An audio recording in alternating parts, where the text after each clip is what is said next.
What is up? We are live. Hey, man. Hey, how's it going? It's been a little while. How's it going, Josiah? It has been. Yeah, doing well, dude. All right. Well, you are Josiah. You're I am Austin? Austin, and we are the Super Cinema Cinema Bros. Bros. Bros. Bro.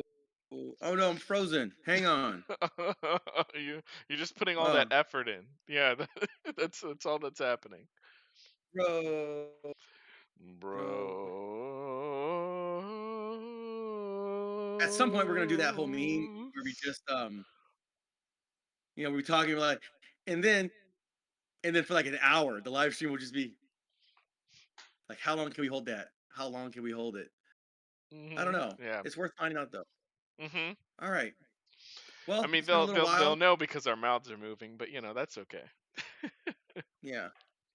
Unless Okay. we're wearing like some I sort know. of mask or something, then they'll wonder. Yeah. Okay. I'm gonna try to see if I can keep with this camera. I prefer this camera, but we'll just let it roll. If I need to switch back to the other camera, then I will. But in the That'd be meantime, fun. Yeah. let's keep it rolling. All right. All right, Mr. Josiah, what movie do we have on the docket this evening for review?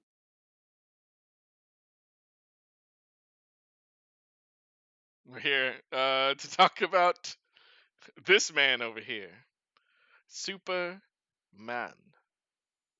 Am I pointing in the right Superman. direction? You are correctly pointing in the right All right. direction. Superman. Superman. All Oh right. my gosh. Dun, dun, Yeah. dun. Yeah. So All the right. 2025 James Gunn film. I'm surprised. Yeah, it does say. It does say. Right there. A James Gunn film. There we go. Yeah, he's got his name stamped on it. He has done the writing for this movie, the directing, editing, script writing, special effects. I'm pretty sure he did everything in this film. I mean, the credits is just his name at the very end there. So, that's how that goes. Yeah. Yeah. Marvel handled the Guardians cameos, so But that aside from Mm. that, Yeah. Kevin Feige's, as they said, he's finally gotten set loose again. So he's got yeah. control. He's doing it all. And Actually, and it. Kevin Feige plays Star Lord in this movie, so Oh my hey, there's gosh, that. that was a strange one. I thought it's Yeah, because Chris Pratt was doing Jurassic World, revision, yeah. whatever it's called. But turns out just because, yeah, Yeah. I he mean, he he envied the man. him being in the movie with the Marvel baseball cap was a bit meta, but whatever. It's a movie. What are you gonna do? Yeah. I mean, it's not as bad as Thunderbolts when they were like, they had the Avengers logo and then they had all the Avengers merchandise and then Oh, like David Formula Harbour One was race was car. looking at the Wheaties box and the. Yeah. Yeah, that's Right. that's a lot worse. Although I will say about that, since we didn't cover it, I was super disappointed. Not at any point in the last several months could I walk into a store and find that exact Wheaties box. Like, what happened? Missed opportunity. Gigantic missed opportunity. Yeah, The movie yeah, still did well, so I guess it was okay. But yeah, that was. Don't put hmm that in the movie if you're not gonna put that on the shelves in the grocery store. You know what I mean? yeah. Welcome to the backdoor All right. review of Thunderbolts, aka New The Avengers. new Avengers. Yeah. It Funny. is what it is. And that's our review. So yeah, back to Yeah. Superman. All right. So what is the one paragraph summary of the plot of this movie, just so we can get that out of the way? How would we how would we how would we describe the plot of this movie without, at this point we still want to be spoiler free. Okay. You think about it and I'll think about it. Yeah, let's just Um take a moment of silence. James Gunn. Gunn James. Did people give him a hard time for this growing up? Hmm. Okay, all right, yeah. let me So give it a crack. Superman. Yeah. Okay, go You ahead. you want to do it, or you want me to do it? You want to do? Go ahead, I, go ahead, go ahead. okay, let's give it a crack without spoiling too much. You know what? I'm gonna spoil some stuff from the first shot of the All right, movie. spoiler alert. Spoiler alert. hmm If You've you been don't warned. want to All right, know what happens in the first shot of the movie, just turn away. All right. Superman's been doing this for a little bit. This is like Superman year 3/4. So kind of. yeah. Less than 5, it would appear. Superman less than 5. Yeah, Something thereabouts. apparently the big reason for this movie happening is this is the first time Superman has lost a fight. Um and he's maybe stepped into some business uh that is not sanctioned and people are not happy about it. But yeah, so it's like throughout the movie he's wrestling a little bit with who he thought he was, trying to figure out who he is. Lex Luthor, it's not a spoiler, doesn't like Superman, so he's just trying to stop him in as many ways as possible. Mm, Superman's figuring out what life is like in relationship, maybe. Yeah. Yeah, I'm really trying to figure out how not to spoil this one. All right, let me Yeah, try it. it's kind of like Bad Day. Superman's had a bad series of events. Things I think were going well before. This is kind of maybe the first big time where there's quite a few bumps in all the different areas of his life, and so he's got to figure out how to overcome that and save the day. All right, now you go ahead. Yeah. This would be Superman, aka um, Superman Bueller's off day. Mm, That's mm. terrible. Okay, so uh yeah, it's essentially you're Oh kind of like yeah. you're kind of transported into Superman's kind of daily rhythm. This is kind of interesting. There's no real backstory given, and so it's just kind of you drop right in. He just took an L, and then the scene that you saw in the movie theater, he does that specific whistle, which is going to become like this trademark whistle, Mm, and then Superdog comes in and takes him, and in this version of Superman, he has these helper robots in the Fortress of Solitude that pops out of the is it the Arctic, the North yeah, Pole? it's the Arctic. Mm-hmm. Yes. And then um they do this whole magnifying glass, like magnifying glass on an ant, but instead it's of him. Mm-hmm. And they just basically pump him full of sunlight, sun rays, and that's how he gets healed. And then he goes back out and tries to deal with the same obstacles that he was dealing with. And then, for a little bit of the movie, he's also Clark Kent, and he's Clark Kent just long enough to know that he's Clark Kent when he's not Superman. There's not a whole lot to say about him being Clark Kent in this movie. Hmm. Nobody seems to care, and nobody ever seems to know that he's gone. Conveniently, Mm-hmm. Mm-hmm. um, at no point did anybody ask where Clark Kent was, and This only is at one fair. point, This is very fair. is he mentioned, and that's by Lex Luthor. That hey, maybe I'll kill that reporter. Ha ha ha! That'll show you. He said to Superman. Hmm. All right. Mm-hmm. So, um, this is a substantial and exponential departure from the Richard Donner Superman, where Clark Hmm. Kent is a central figure of those movies. In fact, you might even see as much, if not maybe a little bit more, of Clark Kent than you do of Superman, um, as a way of juxtaposition, Yeah. as a way of demonstrating stark contrast. And because I've seen Kill Bill Volume 2, I can never get that whole speech about Superman being commentary on reality, as opposed to Batman, where Bruce Wayne becomes Batman, Superman becomes Clark Kent as a commentary of what he sees as the human condition, Mm. because he is this idealized messianic figure. Superman was created by two Jewish gentlemen who were, I don't know if they were observant or religious Jews, but they didn't believe in Jesus, so they just recreated a Jesus person in Kal-El, aka Superman from planet Krypton. Okay, so Yeah. Yeah. Richard Donner's first two Superman movies, particularly the first one, Yeah. really leans into what a clod, what a klutz, what a goofball, what a Butterfingers, um,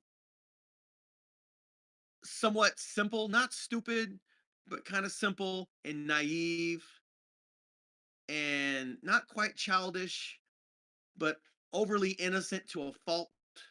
Clark Kent was in his portrayal, Hmm. played by the late Christopher Reeves, masterfully, by the way. That's the version that I grew up with. So like I have sentimental ties to that version. Yeah. Uh, They have and I have they have sentimental half ties. a sliver of that in this movie. Half Yeah, a sliver, you know, and you've seen it in the trailers when he's like walking into the Daily Planet, basically. yeah. And Didn't so I have didn't sentimental someone ties. like give him a like degrading kind of jab, and he's like, yeah, I forgot what it It was was like the one guy, specifically. I forget, he's the SNL actor. He was there just for like comic relief. That's like literally all he was there for. Yeah. He didn't really have a character. He was just a Mhm. walking punchline. Mhm. So I don't even know the What did guy's he name. call him, like a loser or something? Like I forgot what he called him at the Yeah, end. Yeah.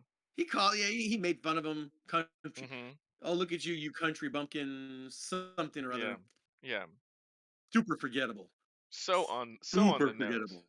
So on the nose. Yeah, so one dimensional to the point of caricature, to the point of like you just kind of phase that character out. He was so Yeah. like just lazily written, He was 100% and he had nothing. useless. Yeah, there's nothing to that character. There's nothing. He had nothing going on other than, hey, I'm here to say some punchline. I'm here not even for exposition. He was just there to be like, No. oh, look at me. I don't have a seatbelt on in the spaceship. Womp, womp, womp, womp. Yeah. You know, that's all he was there for. Yeah. Yeah. Jimmy Olsen's there as Terrible. well. Jimmy Olsen actually really does have some character, and Jimmy Olsen is integral to the plot. Uh, but yeah, Mhm. going back to like, yeah, I have sentimental ties to the original, in particular Christopher Reeve's portrayal of Clark Kent Yeah. and Yeah. Superman, and to the John Williams, the iconic John Amazingly Williams iconic. score, Yes. which has never like they've tried to do these different versions of it. Mm. It never lands for me.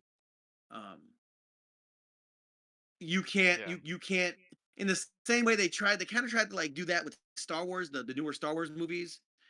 Again, their failure to capture the magic of the original John Williams Star Wars score is the least of those movies' problems. Yeah. But like, Yeah.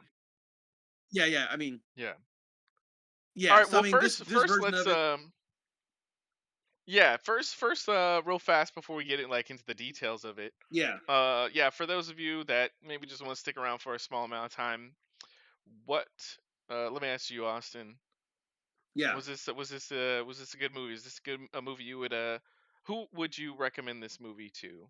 Or would you even recommend this movie at all? I think I would recommend this movie. It is a different take on Superman, and not bad, but very different. This is Superman in process. Superman becoming, in a manner of Okay. speaking. This Okay. is Superman year 3. This is kind of similar to the vibes you get watching um, Batman Begins. Yeah. It's not Okay. nearly as serious as Batman Begins, but it's like Batman's making all of his mistakes in that first movie, and he's Hmm. figuring things out. Hmm. Mhm. And there's no training arc in this movie, but there is a sense that like he hasn't figured out the whole Superman thing and what fights he should get into and what fights he shouldn't get into, what he should involve himself with and what he shouldn't involve himself with. Uh, Mhm. it's kind of like it's Yeah. almost like a commentary on Superman 4: The Quest for Peace, which is one of the most hilarious Superman movie because of how bad it is. And Mm, Superman decides he's going to take it upon himself to be the singular force in global nuclear disarmament. okay. So he gets all the nukes put in a big net and it's into the sun. It's so Problem bad, solved. bro. They Like will they at the will never prop level, develop another nuke. at the cheesy green screen prop level, this movie is so bad, bordering on technical incompetence. Yeah. It is so you have to watch it. It's so bad. I mean I've But heard the drop off for those movies are is pretty insane. Yeah, as far as yeah, quality goes. the first two Superman movies are pretty solid. Superman 3, Superman 3 with Richard Pryor is very like the Super Mario Brothers 2 of the series. Yeah. It has strengths, it has its weaknesses. It makes a central character out of Richard Pryor's character, which is a weird decision for a Superman movie. Man, And then every time I Superman see that 4 just like like poster with him they holding they Richard they Pryor, I'm like, "Oh my gosh." yeah, they Nokia ice cream brick phoned it in. You know, like they're just like, you know what? Uh, we have just enough we have just enough budget to make a fool out of ourselves. Let's Yeah. do it. Okay. I highly Yeah. recommend Yeah. going on YouTube and watching the honest trailers for Superman 4. Yeah. It's amazing. Okay, Okay. so Uh, yeah. I have a this so I've this this yeah, go ahead. I was just gonna ask. All right, so with the recommendation, I kind of was thinking. I was talking to a friend earlier, and he brought up the real reality of the expense of going to the movie theater now. So between buying a ticket for you and your family, Mhm, using your movie pass, or waiting for the max release streaming in like 2 or 3 months. Well, right. what would you recommend Okay, audience if you members to do? already got AMC Stubs Club or Fandango and you already got like you're already paying, you're already committed to going seeing movies. This is a fun movie to go see. It is definitely a popcorn movie. Definitely that. This is not Christopher Nolan. This is not, um this is not this is not super serious Yeah, at all. It's just a fun popcorn movie. It is consistent with the level of quality, the level of writing, the level of suspension of disbelief that you get in a modern Marvel movie. So it's about a it's about at that level, which makes sense because James Gunn, the guy that did the yeah, first two or three Guardians of the Galaxy, he's at the helm, and so it's about at the level of those yeah, movies. yeah. Um, Real maybe I quick, would probably say the first. Nico, we do see your comment. We will, yeah, we will cover that in just a little bit. Okay, Nico, thank you for joining us. My setup does not allow me to see comments, so I'll just have to wait to hear what the comment is from Josiah. But we're glad that you're here with us. Welcome. That's for you, Nico. Oh, That's for you, Nico. that's for you, man. Nico, that's for you, That's for you. baby. That's for you. Yeah. Yeah, yeah, Thank you for joining us. yeah, Okay, so like going back to what I was saying, this takes that whole notion and turns it way down. This isn't nuclear disarmament. He's just intervening in an international conflict. Now, the Richard Donner version of these movies has Superman kind of acting like a hang on. It has Richard it has, excuse me, the Richard Donner cuts has Superman kind of acting like an otherworldly messianic Jesus-like character. mm, You know, he mm-hmm. listens to the Marlon Brando speech about how he's to be the hope for the world and all this stuff in the Fortress of Solitude. And so, like, he code switches completely between Clark Kent, who's again a lovable goof, kind of an oblivious, aloof, not oaf, but just kind of goofball, hornball, Yeah. to like stoic, not quite all knowing, not quite all knowing, but Mhm. stoic, uh, kind of demigod, basically. Okay. In this movie, Superman is very, very pedestrian. He's very, very as Clark Kent and as Superman. And again, I say as Clark Kent because he was Clark Kent for like 30 seconds in the movie. As Superman, he is very much at our level. And so, Hmm. yeah, and he's not trying to be higher than us, you know? In fact, at the end of the movie, he gives this little like partially triumphant speech to Lex Luthor when he stops Lex Luthor. He's like, the thing that makes me strong is that I am human. I am like Earthlings or whatever. That's my strength, you know? It's not my superhuman strength, not my laser eyes Mhm. or the fact that I can fly. It's the fact that I'm a human like you guys. You know, I mean, I put on my Superman pants and boots one leg at a time. Like, you know, he gives this kind of speech. Yeah. And so this is a very, very different take on Superman Hmm. than the Richard Donner, even the Matt Reeves one. Is it Matt Reeves, the guy that played Superman Returns in the No, early no. That who was the not one that Matt Reeves. directed that one? Well, that was Oh no, the name of the actor that played him, I can't remember. yeah. Matt Reeves is the director. I forget the name of the guy, Yeah. but Brandon Ruth? yeah, Brandon Ruth. Mhm. That version was trying to harken back to Christopher Reeves Yes. Superman. Yeah, it was. It was supposed to be a direct extension of it. And did it Mhm. succeed? Did it fail? It had its strengths, it had its weaknesses, it had its drawbacks. But this is a completely different kind of Superman. And so this Superman is almost more like Spider-Man in terms of like how pedestrian he is. Hmm. He's like your friendly neighborhood Superman. You know, he knows the Indian dude that works at the deli or that works at the newsstand next to the Daily Planet. He's like that kind of guy. Is that Yeah. bad? Is that worse? Is it better? It's just a different kind of Superman. So Yeah. Yeah. I don't knock it for being different, but I just Okay. recognize that it's different. Yeah. So I don't know. What do you think about that? Well, first we gotta so we do want to cover Nico's topic on a bit of a spoiler and a little bit once we get to that spoiler section. We do have another Okay, comment though. Someone asked, "Do you think the movie justifies Superman in comics?"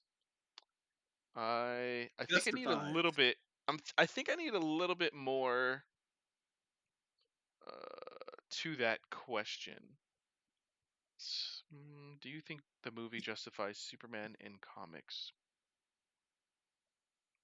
Yeah, Justifies. I think I need it expanded. The question expanded upon a little bit more. Yeah, like, let us know exactly what you mean. I'd be interested to see. That's probably a question that you're more equipped to answer, Josiah, given the fact that you read the comic books. I don't read. I haven't read Superman comic books since I was a very young child. So, Do you think the movie justifies Superman in comics? Yeah. Yeah, if you can hit us up with maybe a follow up yeah, expansion on that, we are please interested in do. answering that question and talking about it. Yeah, please let us know. We just want to make sure that we're answering the right question. So yeah, let us Yeah. know, please. And thank you. Yes. Thanks for reaching out. We appreciate it. Yeah. Thank you. Um, So, yeah, like what? So as far as the scale goes that I listed out, I too would recommend like if you already have a subscription of some sort, go check out the movie. It's there's fun to be had. That said, I also do have the belief that this is not a level story when it comes to Superman. Uh, yeah, I agree. yeah, I think that it tried to be in a number of ways, in a couple of the plot twists and motivations, but I don't know that it became that ultimately for me. It felt like an episodic kind of experience. But yeah, them establishing this as like his first big loss, like I get that's kind of like probably one of the biggest reasons why I think the writing wants this to come across as if it is a like important benchmark story that you should watch. But Mm, yeah, in execution, yeah, Yeah, it was fun. Like you had mentioned earlier, it feels like a popcorn film. I do recognize that the writing is trying to cover some a more emotional moment for Superman in time. So Mm. I don't see the movie as like a wash. Like, oh, this was just a Mixelplick episode that didn't need to actually be brought to theaters or something. Like I Yeah. see why it was made, but it doesn't quite make it all the way there. But I am interested enough in the characters in the version of Superman here that is presented that I hope that the sequel is done, and I have hopes that the sequel will take it to another height. Um, yeah. So, what did you think of James Gunn? Do you think he was the right guy to take on this project? Were you happy with his writing, his directing style? Okay, so yeah, I think because how do I want to say this? I feel like he's very accustomed to making stories about characters that live in an existing universe, an existing cinematic universe, if you will, the Mm. MCU, the Marvel Cinematic Universe. And I feel like in this movie, he drops us right in. You know, we now bring you to a program already in progress, right? Mhm. Into the Superman uh, expanded cinematic universe. Oh my So, yeah. So, like, you Apple really have the thinks you're Green more excited Lantern. about this movie than you really are, I think. Yeah, yeah, yeah, yeah. Yeah. So yeah, like you have the Green Lantern and his crew. You have the Hawk Girl. Is that her name? Yeah. Yeah. So these are just characters that are there. Apparently, we live in a world where supernatural phenomenon is happening. Mhm. Metropolis is that city. Mhm. Um, it's really interesting, like how like a Batman would exist in this version of the world. Mm. It would be interesting to see, how would Robin, how would Nightwing, how would they exist in this world? Yeah. I don't know. How would the Joker exist in this world? I don't know. But yeah, it's interesting. Like you're just dropped into this world. They don't do a whole lot of time explaining what the world is. They just show you what the world is. It's a very different take on how Superman movies have been done. It's either a direct extension of the Richard Donner movies, Batman Returns, or it's Man of Steel, which is like, it's a complete it's a complete reimagining of Superman with Henry Cavill. Yeah, it's either one of those. This is like a third take. All right, we now bring you into this, program already in progress. Superman's already doing his thing. We are not given the 20, 30 minutes of exposition and origin story, world building. We're just in there. And so, if that's the way they're doing it, again, I don't really have a problem with it. It's just a different way of doing it. And yeah, it's cool. It's cool. It assumes that you know the origin story of Superman, and that's fine. Mhm. Um, It does. Which by uh, this point, I mean, people our yeah, ages and I don't know, down into their yeah, I'm not sure how far. I think most people should by this point know Superman's origins. I feel like the Yeah. people that went to see this movie already know the origin story of Superman. Yeah. Um, yeah, I actually would have liked to see more Clark Kent, Mhm. uh, and how he navigates between being Superman and being Clark Kent. Yeah. I think all the other movies, mm, with the possible exception of like Man of Steel, maybe. Even Man of Steel probably did a better job of like showing you Clark Kent as a actualized, realized person. This movie is not interested in Clark Kent at all. I mean, even when he's Mm. dressed up as Clark Kent, he's functioning as Superman. There's a scene where he's making Lois Lane dinner in her apartment that he got into. Um, Lois Lane believes that somebody has broken into her house. Oh, it's just Clark, Superman. What are we calling him at this point? Kal-El. Um, I don't know. Okay. Uh, Yeah.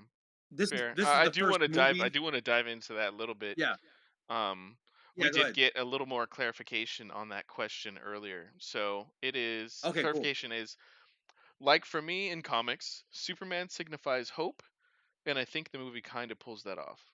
Just want to know how you felt if you compare this movie with the comics. Okay. Um. Hmm. Hope.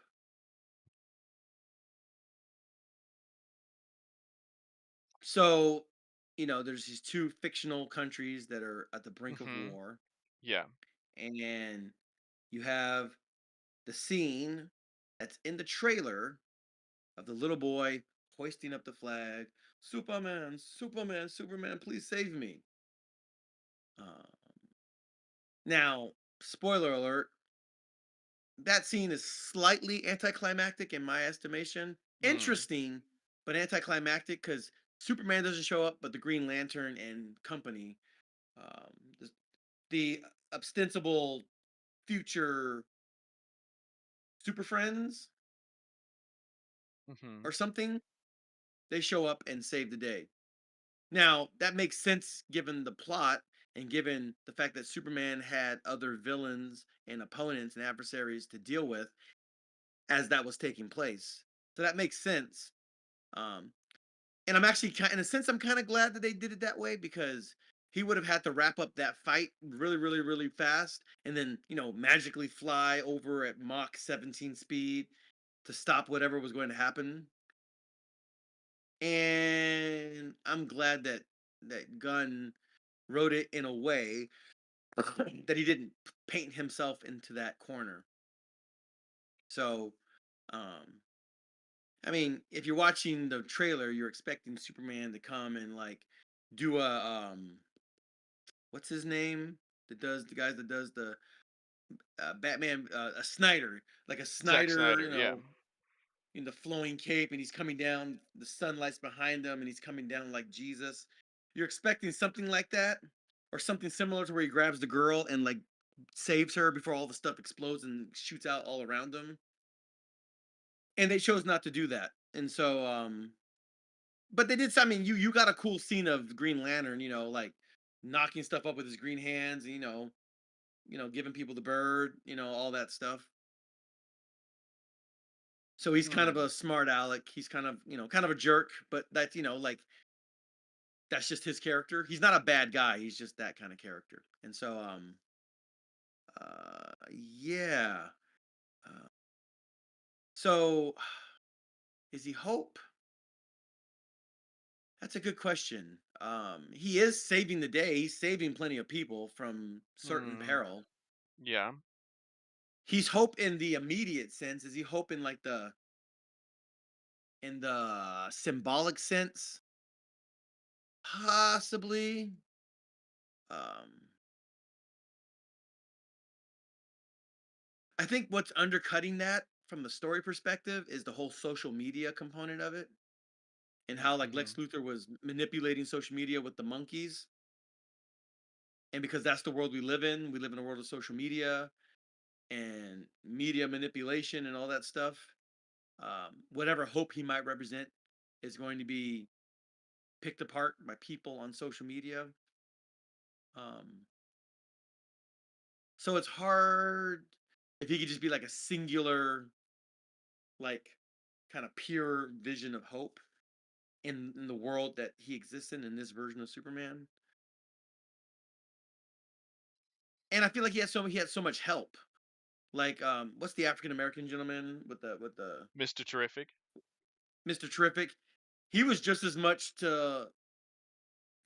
was just as much a player in the salvation of Metropolis as Superman was. Yeah. Superman had to stop his doppelganger, basically. He had to stop Lex Luthor through stopping his own doppelganger. Which small aside, going to back to Nico's comment. Okay. They did say there's a big plot hole in Superman. Why wouldn't Superman, with his X-ray vision, see Ultraman's face? He should have known long before that Ultraman is a clone. Uh, that is yeah, that's a little plot hole there. But they could have. It's a detail that I think they missed. I don't know that it's much just like a gaping plot hole as much as they could have, wiped away that possibility by just having a quick scene of him using his X-ray vision, trying to see who he was, not being able to see it because I don't know, the suit has like lead lining or something, or they could have had someone say it or allude to it in one way, shape, or form that Lex uses lead in all of his battle suits or something. So I just think it's a little bit more of a detail miss. Um, but yeah, it's true. Luthor He Corp he with he their did. patented Lex lead, you know. Yeah. Yeah, Ugh. I did notice he didn't use like some of his superpowers, all like his various superpowers, all that consistently, including like super speed. He used Or his flight like, I mean, flight when he's holding flight. the baby in the pool, the black hole river. Yeah, Like, why yeah, didn't he yeah, just fly out of that? I was yeah, confused by that. yeah. I think Yeah. it somehow had a pull on him, or that, or the black hole did, or something. But yeah, Nico, that no, that is it's a big thing, as a comic book fan. And Superman has like this whole plethora of things that he can do at any given time, all at once. It does feel like a little bit of robbery that they didn't help the audience out on that one or acknowledge it in one shape or form. Maybe it Yeah. was on the maybe I it was on feel the cutting room floor somewhere. yeah, I kind of feel like he wanted Superman to have his like Star-Lord scene where he goes out into space and Yeah, he yeah. freezes or something like that. Like he wanted Mm, that kind of scene. mm-hmm. Again, that whole like they're in the dimensional rip or tear or whatever, and they're in the ocean, that like Lego neon whatever plexiglass ocean. He's holding the alien baby, trying to Yeah. keep it from getting hurt, and he's fighting these henchmen or whatever. I'm like, why are you stuck in this water or whatever? Just fly out and do what you got to do. It Mm-hmm. was weird. Yeah. That was like a weird. That was weird to me. I didn't get like, was it like quicksanding him in? Was it like pulling him It must in? have been. Because he wasn't. Yeah, I Yeah, it guess. must have been. Which we could come back to in a second. Sorry, I know we're jumping around, Okay. but to finish out the hope question, you feel like it kind of was. I can see that he sort of was hope. He was hope in that, yes, bringing up the Middle Eastern conflict. I think that was maybe the best representation of his hope that he was. Yeah. I mean He ended those. up calling it correctly. So Mm-hmm. his intuition, his instinct was correct. Was that his Kryptonian instinct? Mm, Maybe. mm. Yeah, I mean, at the Possibly. whether it was or not, at the very least, like those people, they seem to stand in opposition because they expected Superman to help them. That's maybe one little detail that I'm. Yeah, you said there was a sort of disappointing in its payoff with the Justice Gang showing up and then like saving the day really fast. Yeah, it almost makes me sad that Superman didn't show up in one way, shape, or form for that. But I think what Gunn wants us to think is Superman has set a precedent, and the people were able to gather together and fight against their oppressors under the symbol of of the hope, the literal hope S. So he didn't have to show up. Although it did almost look like they were waiting for him to show up. Like it didn't look like they were doing anything outside of, okay, I guess standing there in opposition is doing something, but it didn't look like they were putting that. It looked like they were expecting him to show up to save the day again, versus they were actually rallying behind what he's done and kind of taking things into their own hands. Um, then again, I never been in that kind of a scenario. Don't know what that's supposed to look like exactly. Yeah. Maybe he also is trying to say Superman inspired the Justice Gang to go from kind of lazy nobodies that only save the day, like when it sort of is convenient to them, Yeah. to yeah, now they're stepping fully into a international conflict that they don't have to. So maybe that's like another way that he's kind of representing hope by example. Um, that said, for like the main conflict Superman's actually going through, I don't know that he like comes across in a like overt way as hope, but I guess Yeah. he's like he's the last resort that people are standing or like putting their faith trust in. Everyone, like the reporters, they're expecting him to do his part while they do their part. So Yeah. um yeah, but I in think. comics I Yeah. think it's a little bit, it can be a lot stronger, and maybe it just comes Right. down to the clarity of conflict that's happening in the comic book storyline. But yeah, go ahead. Yeah. I kind of feel like. I kind of feel like he, the way he, at where he is now. I kind of feel like he's Superman, but he's kind of nerfed. Like, Mm, I feel like he has definitely a lot of room to get stronger. Like, he's mm-hmm. not a particularly good fighter. Um, he's not. Uh, he doesn't win all of his battles. He's not, Mm-hmm. you know, in a kind of like holier than thou, higher thinking, higher order thinking. Like for example, the scene that comes to mind is from Superman Returns, where it's like he's like this ethereal character, Mm. and I guess he visits Lois Lane, and then he flies up above the Earth's atmosphere, and he starts listening in to everything that's going on, and he saves somebody from a burning house in France, and then he Yeah. goes here, then he goes to Mm-hmm. Bosnia, then he goes to Siberia, then he goes to China, and he's just like doing all this because he can just hear, he can just take all this stuff in, you Mm-hmm. know. It Mm-hmm. it kind of speaks to his otherworldliness, his extraterrestrial Kryptonian ness, Mm-hmm. and they did a lot to kind of play that down in this Yeah. movie. I mean, even to the point where like the recording of his of the recording of Bradley Cooper as his dad, Bradley Cooper as Marlon Brando as Yeah. Jor-El, Yeah. with his You know what smoking I hot think's gonna wife. help us? Yeah. You know what I think's gonna help us? Let's make our spoilers disclaimer now. Yeah, We're gonna spoiler talk alert. about spoilers. All right. Spoiler alert. All This right, is where it so is.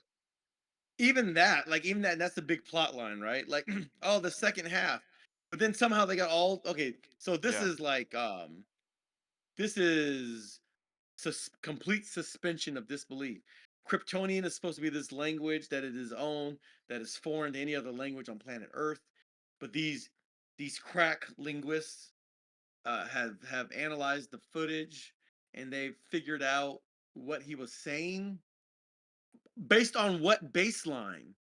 Like, it's one thing if the robots know what they're saying. It's one thing even if like Kal-El remembering hearing the voice of his mother in his womb and hearing that as he was flying in deep space to Mm-hmm. Earth, Yeah. you know? Mm-hmm. It's one thing if he has some glimpse or some sense of what the language is, right? But for the crack team at Arkansas State to have figured out, I mean, I'm just saying, like, Okay. some Yeah. linguists, they figured it out at the Pentagon or whatever. So you're saying, okay, so the robots had translated it so that the I'm saying audience if could they hear it. did, if they knew what it was, that would make sense because they're like Krypton bots or whatever. But Yeah, for well, for us, mm-hmm. that have never heard this language before, you have nothing to compare it to. You have no idea what they're saying, but magically you figured out and it's verified that this is what he means. Oh, he's supposed to destroy the Earth. That Yeah. whole plot line, that was probably the single weakest part of the whole movie to me. I'm Yeah. like, all right, this is an Yeah, how do orifice yeah, pool. I get what you're saying. How do they Yeah. verify something that virtually has no data to pull from? I think the only Yeah, there's data no they would baseline. be yeah, the only data they would be pulling from is if the robot's translation that he listens to every day or whatever is Oh, correct. And that then tentacle girl was able to get. well, I That mean whole thing to me was there is like, that, but you know how at the beginning of the movie when he's lying there like about to get supercharged, the audio starts in Kryptonian, but then is translated into English for him and for us. So that's my okay, only guess that they're working off of that translation. But I think you're correct in that that is their baseline, but they can't find any like original sources to be able to translate it themselves. I don't yeah, know. I don't know what you linguists out there. Tell me. Like tell us if you were to come across a brand new language and someone did their own personal translation. Like, how much would you trust in that personal translation? I don't know. I don't know how they go about it. I guess they yeah, were like like based off of his bleep, translation. Yeah, yeah, bleep bloop, llama dama ding dong, space Mao Zedong. Like what? Like what are we talking? Like yeah. what? Yeah, I mean, it all like okay. One of the more other space egregious, Mussolini, huh? Like yeah. Another yeah, problem within that though is the classic. It seems like the data is gone, but I guess they're saying data is never completely gone. These super bots and the supercomputer, it's not good enough to recover it. But Engineer and her broken capabilities, she's so good. Like and so, all right, so amazing. She injects herself into the matrix and is like, I know everything now. And then just rebuilding something that is lost. Yeah. bull crap. Like this is ridiculous. This is ridiculous. This is Yeah. the weakest part of the entire plot. Yeah. I don't Uh-huh. even know why they wrote it this way. This doesn't make any sense. This is absurd. Yeah. It's Like almost they, kind of yeah, go ahead. yeah.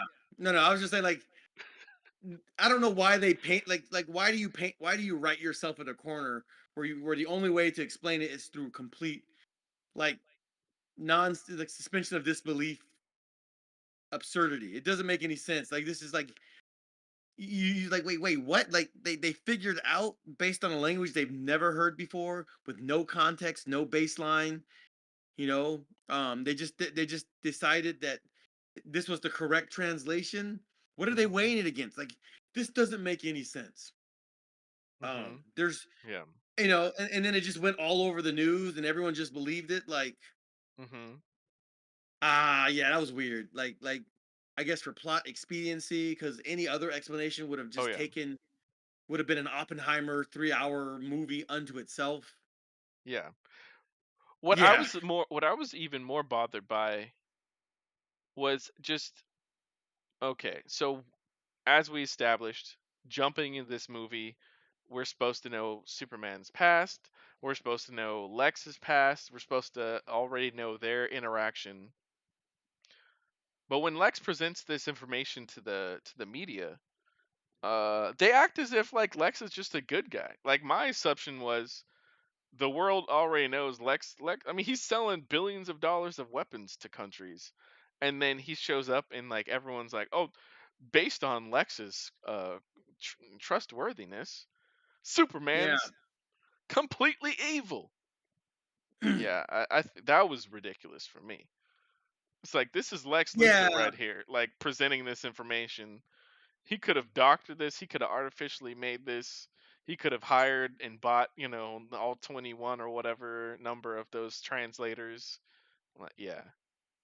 But for the audience, it was yeah, important. It was important. They had Mr. Terrific be like, I know those guys. This is legit. You know? yeah. Mhm. Like it's just a complete eye roll part of the movie. It's just like, all Yeah. right, whatever. This Mhm. had to, if this was the conflict, oh, he's supposed to be a space dictator. Yeah. They had to do it somehow. This was, Mhm. I would say, it's a pretty clumsy way of doing it. Mhm. Um, I can't, off the top of my head, think of how I would resolve that in a way that made Mhm. more sense. Other than Mhm. to say I wouldn't have made that the conflict. Yeah. Um, basing it all on a translation of a stolen tape from where? Where did you get this Mhm. from? Huh? Yeah, Yeah. there's too many things that just don't add up. for It's that plot actually line. almost kind of comical as well because yeah, Bradley and his wife, they're all speaking to him all like peacefully and nicely. We're inspired, Mm. son. Our world is gone. We love you. You are amazing. Please help this place. Take over all Red these rum, idiots and rule over them so that red you can rum, use your power. Yeah, red red, rum. red rum. All red work and red no rum. play Yeah. makes Jack a dull boy. Mhm. All work and no Yeah. play makes Jack a dull boy. Like, all right, Yeah. It's like, oh, whatever. okay. They were just like they're just real casual cavalier about it. It is your destiny to Yeah, rule over these idiots. We have found a weak planet for you to take over and rule, all right. create a harem, spread the Kryptonian. It's like, Yeah, why did they keep saying? all Why did they right. keep saying that word harem? That was That was weird. James Gunn right there. That was James Gunn trying to be funny. Yeah, Uh-huh. like yeah. So like, this is not as funny as the Guardians movies. Mhm. The banter between characters. Did you watch the end credit scene? Oh man. Yeah. That felt so I flat to me. I still don't know what they were talking about because the building wasn't lined up perfect. Like, this was it was bad. that's It was 100% what not it was. funny.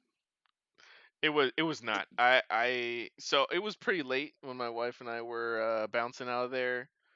And whenever there's an after the credit scene, I feel like, you know, I look, first I'll say I respect everybody that's worked on the project. You know, they've done a good job. I want more jobs.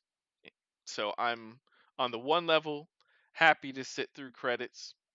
Um on another level though, I mean, we all walk out of theaters not having watched all the credits, and you know, you're waiting for something awesome, in that end credit scene. This was bad. Like you said, this just completely fell flat. Um, not neither of those. I mean, I think Mr. Terrific, to be fair, was funnier than Superman was in this movie, but I don't know that I want to see either of those characters trying to make jokes like that, especially if they're bad, terrible jokes like this. The building It's being like like Mr. off Terrific barely. is like the the man from the future who's also from the 70s. Mm-hmm. Like it wasn't so bad that he was like, "Listen, get out my way, you jive turkeys. I know how this technology works." But I almost would have respected it more if they'd gone full like black All the way. exploitation. Yeah. I almost Uh-huh. would have respected it more. Yeah. Because Uh-huh. like they kept hitting at him, like, all right, bro, like, Yeah. all right, what's really hood though, bro? Like, Yeah, what's yeah, good? yeah, Talk to me nice or don't talk to me at all. yeah. But they never quite pulled the trigger on it. He's like, again, Yeah. I actually would have liked at least one jive turkey, you know. Um, This should have been what Eddie Murphy in that role he did on Netflix a few years ago. yeah, and then just to have Lois Lane there, just like standing in complete shock and horror, like I actually would have enjoyed that. It would have been so like patently absurd. I would have been down for that. Mm, Um, mhm. Mhm. uh, uh, okay, can we talk about Lois Lane? Um, Uh yeah, sure, sure.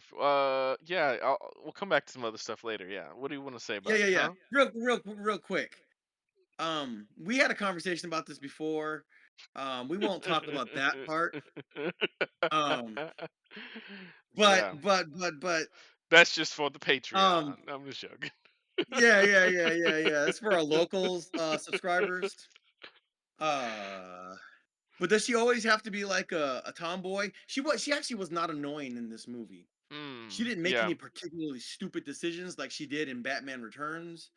And even Yeah. like the original Richard Donner, like she made some kind of goofball decisions. Yeah.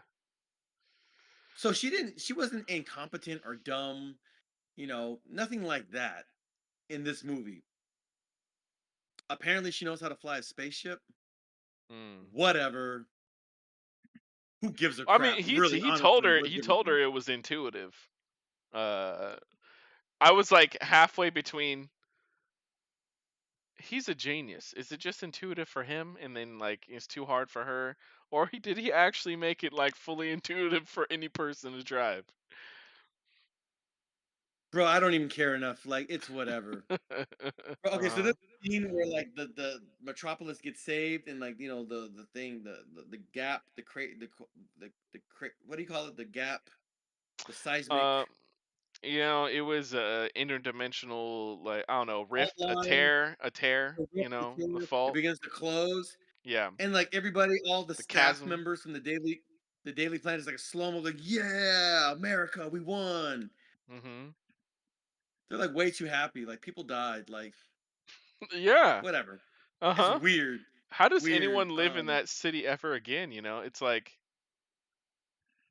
they know yeah there's there's this this giant crack like going through the middle of the city. It's like at any point in yeah time, like it's just gonna collapse, right? Yeah. And then there's like this whole thing where like James Gunn is like, uh-oh, there's a cat. Superman saves the cat from being squashed. Superman saves one woman in a station wagon from being Yeah. crushed by a building. All right, so we It's do like got all these mhm. yeah. Pardon. We do got some Yeah, go comments ahead. here. Yeah.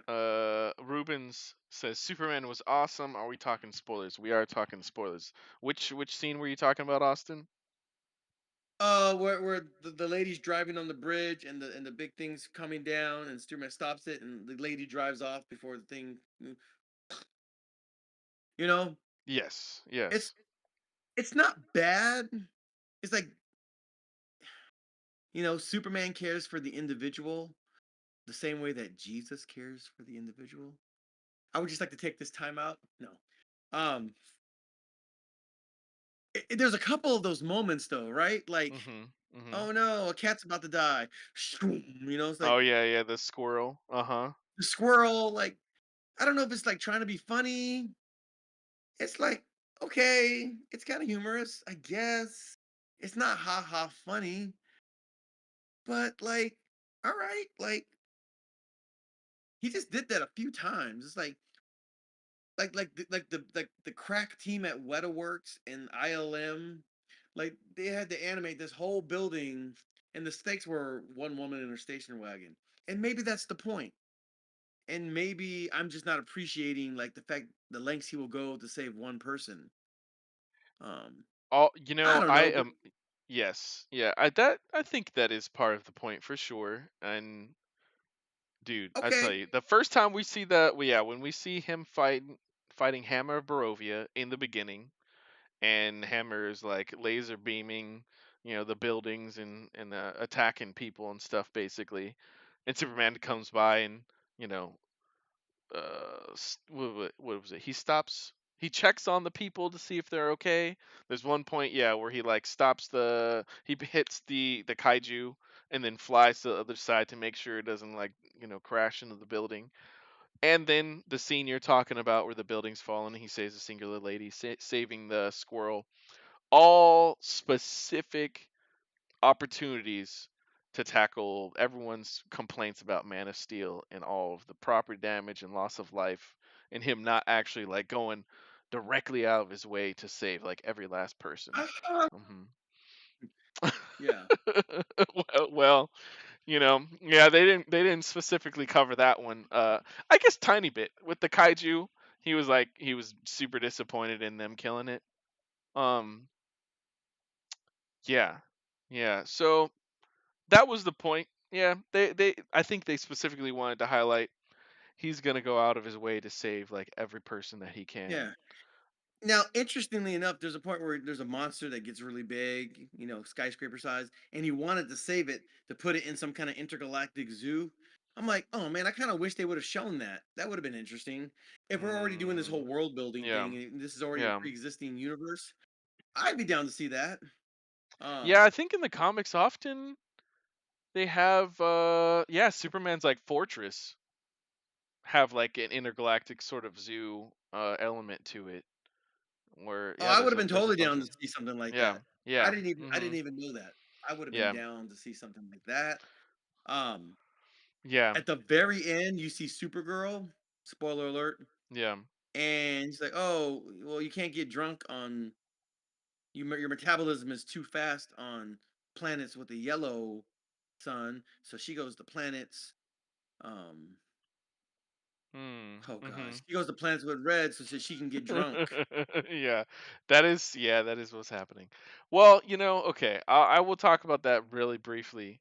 We got a follow up. Ruben says so. The plot Okay, was just kind of meh. They're just kind of meh about it. Um, just being Lex sending online hate about Superman, but it was still really great. Well, yeah, I mean, yeah, we're glad you wound up enjoying the film. Um, yeah. Earlier on, this we is a were saying fantastic. This is a fantastic Netflix film or on Max. This is totally like we um actually were recommending it to people who have AMC or Fandango passes and stuff like that. Fandango. Yeah, Yeah, if you already have the pass, go check it out. there's a This is lot a of good fun to be movie. had in this movie. Sure. Mhm. There are some things that also I felt like they just rushed to kind of tie up, like his doppelganger. It's like, yeah, I'm gonna dislocate my Dude, shoulder, that was and then just throw him into the black hole. Like, all right, one of the more massively disappointing elements, but hit that up real nicely, and I think they're using it to set up either a Superboy Prime or potentially Bizarro or possibly both. Both characters wind up being versions of Superman in one regard or another. Like I'm okay, trying to remember in the comic All Star Superman that this one's based off of.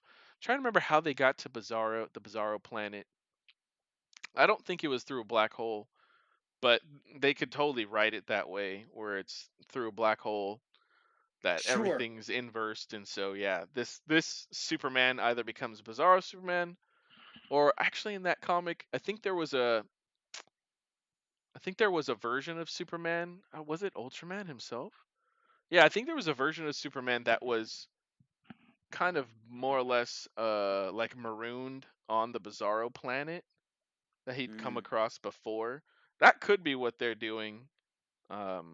Where he's like in one of the later adventures, they come across that doppelganger and he's changed and he's either like helping out a different planet or yeah, they have a few things they can do with them. But it is disappointing that one, like Nico pointed out, at no point in time does he use his vision to try and like see who it is. Uh I don't think he used X-ray vision once in this entire movie. yeah. Well, he did that one time when he's looking at Mr. Terrific's bombs going through the Oh yes, kaiju. yes, yes. In the kaiju, yeah. Yeah. Um. Um So yeah, which there's a which point, and looked then super he, digital, but that's fine. I don't know the best way to represent X-ray vision. yeah, I It don't looks know. like he had like Batman's like detective vision, or something, but that's all right. Yeah, Yeah. I almost feel like he wasn't strong enough to carry that monster on his own. In other versions of Superman, he would totally be strong enough to carry that monster, which Yeah. leads me to believe that like maybe like they might go full anime with this and like give him like real power ups. You know, Yeah. he goes to another planet and absorbs the light of another sun. Maybe he goes to one of these red planets and absorbs their light and Mhm. Mhm. gains Super Saiyan powers. I Yeah. don't know. I was I'm kind of cool with thinking that. I'm about totally that down with that. too. Yeah, because I he, like think I it's said, he seemed possible. nerfed, and because he was Definitely. so nerfed, I don't feel like he's the full embodiment of hope. Like the Mm. movie starts with him taking a loss. You know, he's got to hold this L, and his Mhm. dog's got to rescue him. So Mhm. like that doesn't scream hope to me. And he just kind of barely survived the villains, right? And he needed a lot of external assistance to accomplish the goals that he had, Mr. Terrific in particular.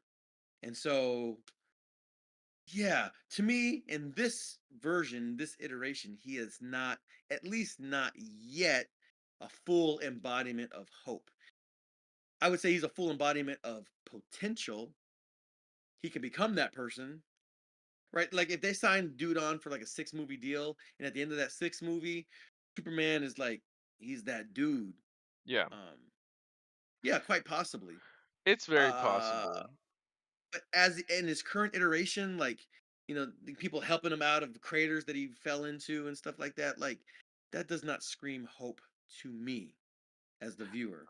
I mean, I think that's It, supposed to be a moment of hope. Like even after his reputation is being teared down online, and there is the definitive possibility that he's just running a game on everybody, waiting to take over, that like people actually do care and believe in him.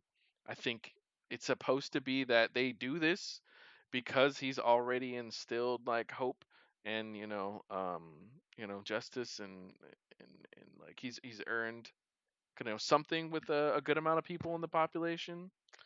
um but to the mm, power element, talking about that, yeah, he's considerably weaker. And I was thinking about this, partially thinking about him not like using super speed in any specific way.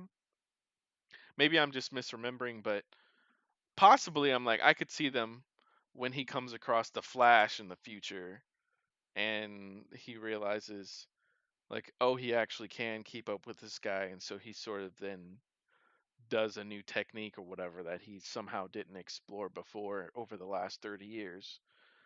Because like, I don't know. I know he's one of these characters that they have to be so the writer has to be so careful about how they uh, go about writing him, because he could just solve every problem, nearly every problem instantaneously. So either right. they make the conflict that much more like better to him, which is why obviously they made a doppelganger, or they also tried to like say, well, Lex Luthor is a genius, Superman's not a genius. Um, which I don't fully believe. Anyways, I think they specifically nerfed him in a number of ways because, like for instance, when he's in the prison with Metamorpho, like the second that guy, Lex is like, and this guy can turn into any material. Like Superman, I don't know, could like kindly, knock him out or something. Like he's like, oh, I get it. This guy's about to turn into something that's not good for me. Like let me just Yeah. gently knock him out so he doesn't actually, pose a problem for me. Um, Yeah, like in another version of this, as soon as Lex said that, yep, uh-huh, yeah. he turned it up. Yeah. Or just like a little breath like freezes the guy, you know. He already analyzed like, "Oh, this guy's made of elements. He's not going to die On from the being off chance frozen that for a one of these second, you things is know." kryptonite. Yeah. Uh-huh. Yeah, uh-huh, Yeah. exactly. Exactly. And Sorry, bro. then I don't know you, but you got to go. yeah, Yeah. which as a small little tangent, that goon that was holding his baby across the way, I don't know what he was doing for like a whole 5 minutes of Yeah. Metamorpho turning off the kryptonite and then trying to build a son or like whatever it is. Just like that goon, he had to just been like, I'm supposed to shoot this baby. What's going on over there? I think I should wait. Yeah. Do not think about it too hard. Like, Uh-huh. don't. Yeah, no, no, no. Okay, And is like that you're guy talking supposed to be about, the or you're green? talking about the Yeah. river, like they established that the river will basically disintegrate in like a human, but it also didn't establish that like, I don't know, it like pulls you in somehow, or like you can't move out of it even Yeah. with super speed. Yeah. Yeah. It was too wishy washy, too unclear. The rules Yeah. aren't, I mean, there's no, there's like in some rip in the universe. Yeah. Um, And then all of a sudden he's like, "Oh, let me turn around and use my breath." I'm like, "Bro, yeah. you've been doing this Why for didn't you do 3 that? years. You've had powers for, I don't know, 25 years, and you did not think about that until the very end." Like, yeah. Yeah. This character is No, it's honestly is like super hard to write. So like I appreciate them trying, but yeah. when he's got the Again, when move he's set, basically, like, yeah. yeah, when he's basically Jesus, like, how do you make like conflict for him? Now, is the green guy supposed to be the Green Martian in the Super Friends or the Justice League? Oh, you Is talking that about who the he's supposed baby? to be? No, the father. No, They no, ended up no, helping. They ended up no, no. helping Green Lantern and Hot Girl and all stuff. He's his own character. And did Hot Girl actually kill that guy, the president? She's like she dropped him.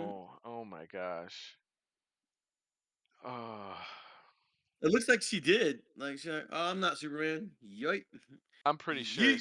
So I'm not. I don't know a whole lot about Hot Girl and Hawkman besides them kind of like being entwined in love, like they're destined, like soul bonded through Wait, all Hawk of Girl and who? history. No, like the characters. So like the two Oh, of them are like soul bonded through all of time, and wait, there's wait. like Which they two have characters? Hot Girl and Hawkman. Oh, Yeah. So this Hot Girl, obviously, there's no mention of Hawkman in any way, shape, or form, or her like reincarnation slash immortality or any of that stuff. She is just so far in this movie, she's just a metahuman that's mm. kind of like aloof and super shallow. And then yeah, and then she just murders a guy. Um, Yeah, and they're all sponsored and paid by a corporation. Is that kind of the thing? yeah, uh-huh. So Okay. that the villain, I think he's typically a villain. Maxwell Lord is the one that's sponsoring them. So, um, yeah, Is he a Lex Luthor type? I don't. I've never heard this person. yeah, he was. I think it's the same character that Pedro Pascal played in that second Wonder Woman movie. Anyways, he seems to be like, yeah, super rich. All right. I don't know a crazy amount about his character, but I'm pretty sure he's typically a villain. Okay, Anyways, that's fine. yeah. So it's like, Um, he's but not in this movie, so it doesn't matter. oh yeah, he showed up in one shot, like it was a Oh, a recording of him. oh, What was he? Who was he talking about? Was he talking about Lex? There was just a quick shot of him, played by James Gunn's brother, of him like getting oh. into a vehicle, like while he made some funny offhand comment about Okay. somebody. Completely lost on me. Yeah, yeah, yeah. No, I'll But take your word for yeah, it. um, I think the point is super rich villainous kind of guy funding, proto Justice League. The members aren't all that amazing. Not all of them are great. I think they're all well intentioned, but you know, it's a terrible version of them. They're like it's like the worst in this movie. Almost one of the, well, could be a poor uh, roster. I mean, it's really Guy Gardner that's the asshole. But then with Hot Girl, they made her pretty terrible. I don't know. Whoever's a Hot Girl fan out there, I am so sorry. This version of Hot Yeah, Girl is atrocious, but she got there's caught maybe in not enough an there. eyelid or something, or in a pupil for a couple, like a scene, and then Her fight yeah, it's just scenes were whatever. like, yeah, her fight Not scenes were grating. She's just like screeching at everybody. That's the only thing we we experience with her. But anyways, I mean, I don't Isabella feel strongly Merced's a about the cool character one way or actress. the other. Yeah, I don't feel Yeah, strongly about the character yeah, any which way. So, eh. yeah. Um, yeah, I mean, I would be interested to see in future Superman movies how the team grows and expands, and some version of the Green Martian would be interesting. Martian Manhunter. Cyborg, yeah, Martian Manhunter, yeah. Hmm. I'd be interested in seeing those things. I mean, there's a bunch of Green Lanterns all around. Like, is this the one that's designated to Earth, or is there more than one on Earth? Either More way, than like, more than well for the Green Lanterns.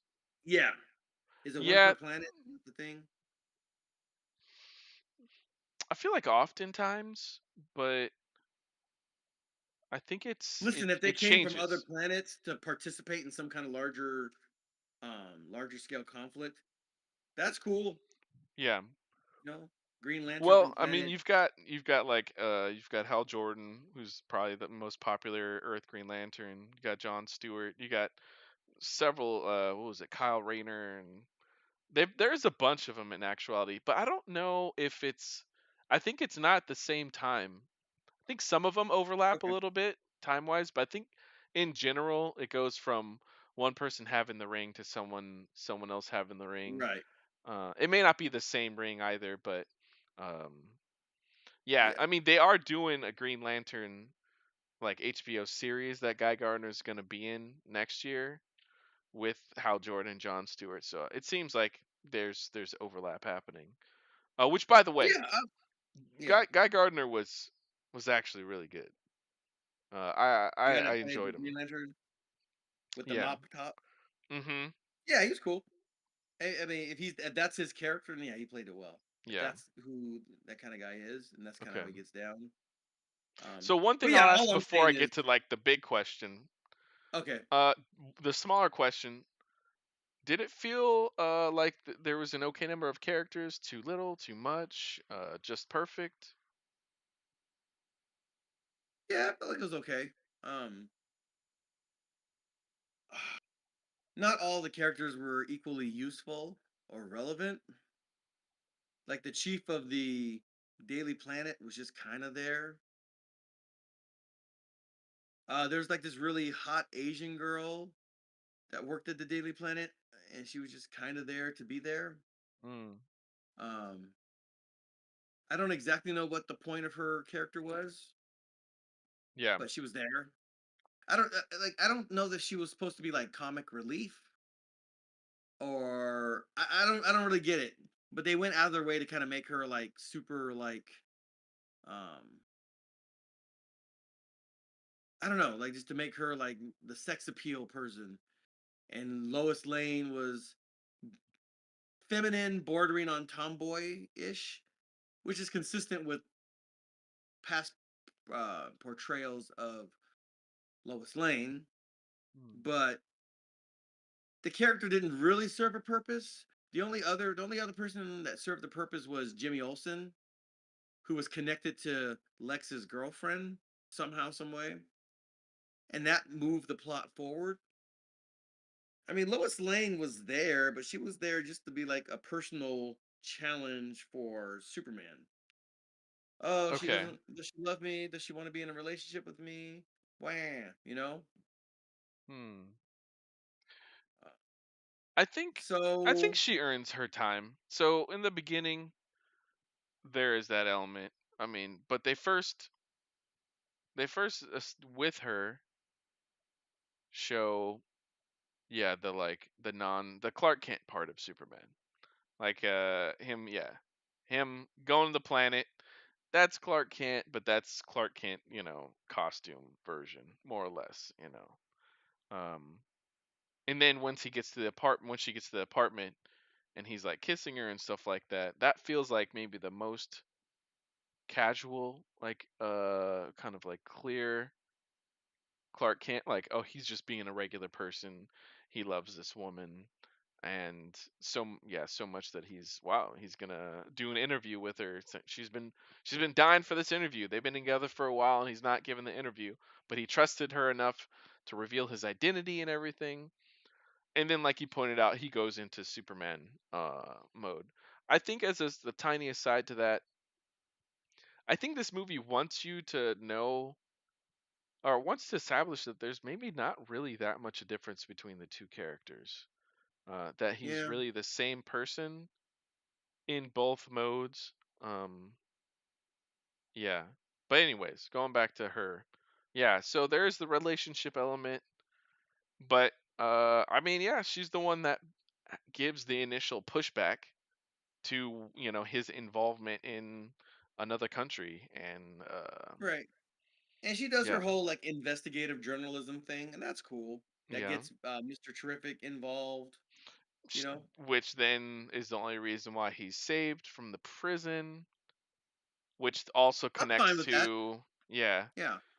which then also connects to Crypto chasing Miss Terrific's, robots, is how the day Hmm. is won at the end of the story as well.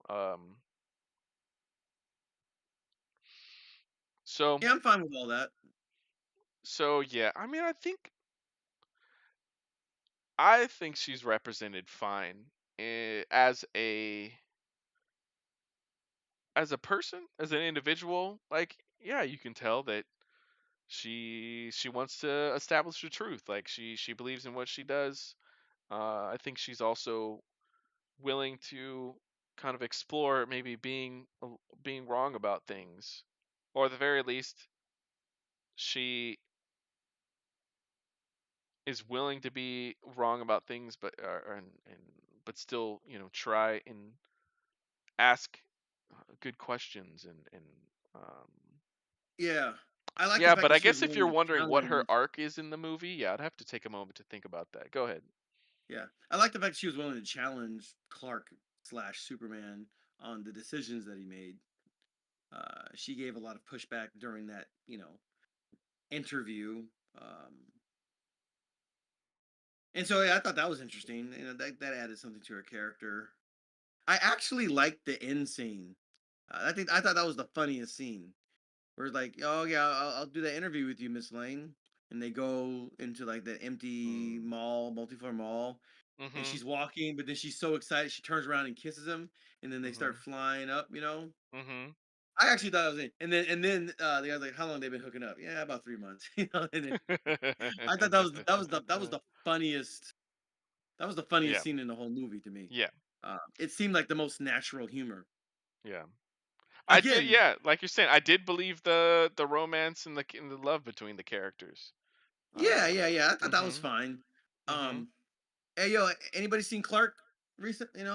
Whole lot of stuff's been going on. Anybody see Clark Kent? No, we're not. No, we're not even gonna ask. We're not even that curious. All It's only right. a problem because they're split between portraying a like modern journalistic kind of company, which I don't know exactly how that's run, and like an old school one where everybody's in the same building together. Um, if they Now, didn't, if they had done yeah, something where they like established that he works remote most of the times and yeah, he just comes yeah, into the office, that would have solved that whole issue. yeah, They didn't do that, but that would have been an easy fix. mm-hmm, So, but yeah, like the point is, everyone knows who Clark Kent is, and ain't nobody seen him, and nobody seems to be curious about him. mm-hmm, Hey, maybe Clark can help out with this. Hey, anybody seen Clark? Hey, Lois, you heard from Clark? Is he all right?